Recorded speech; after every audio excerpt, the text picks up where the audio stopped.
Chevella Congress MP అభ్యర్థి రంజిత్ రెడ్డి ప్రచారంలో దూకుడు పెంచారు. ప్రచారంలో భాగంగా ధారూరు మండల కేంద్రంలో నిర్వహించిన రోడ్ షోలో స్పీకర్ గడ్డం ప్రసాద్ కుమార్తో కలిసి పాల్గొన్నారు. ఈ సందర్భంగా మాట్లాడుతూ గత 10 ఏళ్లలో బీజేపీ ప్రజలకు చేసిందేమీ లేదన్నారు. నరేంద్ర మోదీ నయవంచకుడని తీవ్ర వ్యాఖ్యలు చేశారు. మరోసారి బీజేపీ అధికారంలోకి వస్తే దేశ ప్రజల పరిస్థితి అంధకారంలోకి వెళుతుందని ఆరోపించారు.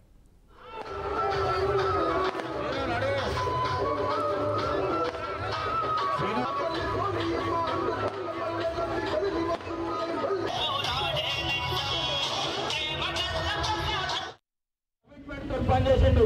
ఆ కమిట్మెంట్ కాంగ్రెస్ లో కూడా అదే విధంగా పనిచేస్తానని మీ అందరి ముందు వాగ్దానం చేసిండు.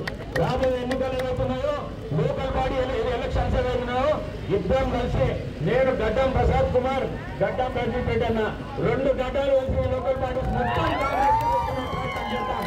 మరి అదేవిధంగా వికారాబాద్ నియోజకవర్గానికి ఇప్పటికే 400 నుంచి 500 కోట్ల రూపాయలు తీసుకురావడం జరిగింది. మీ అందరికీ తెలుసు.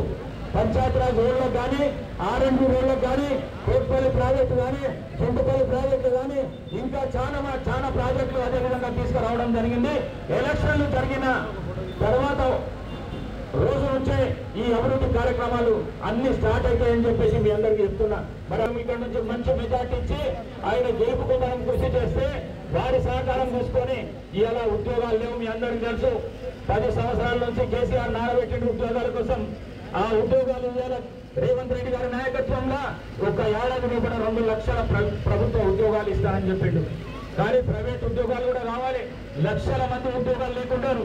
అందుకే రంజిత్ రెడ్డి గారిని మనం ఇక్కడ నుంచి భారీ మెజార్టీతో ఎంపీగా ఆయనకు మెజార్టీ ఇస్తే ఆయన ఇక్కడ నుంచి గెలిచి తప్పకుండా రాబోయే రోజులు కాంగ్రెస్ పార్టీ అధికారంలో రానికి అవకాశాలు ఎక్కువ ఉన్నాయని అన్న యాదవ్ రెడ్డి అన్న మాట్లాడి చెప్పిండు.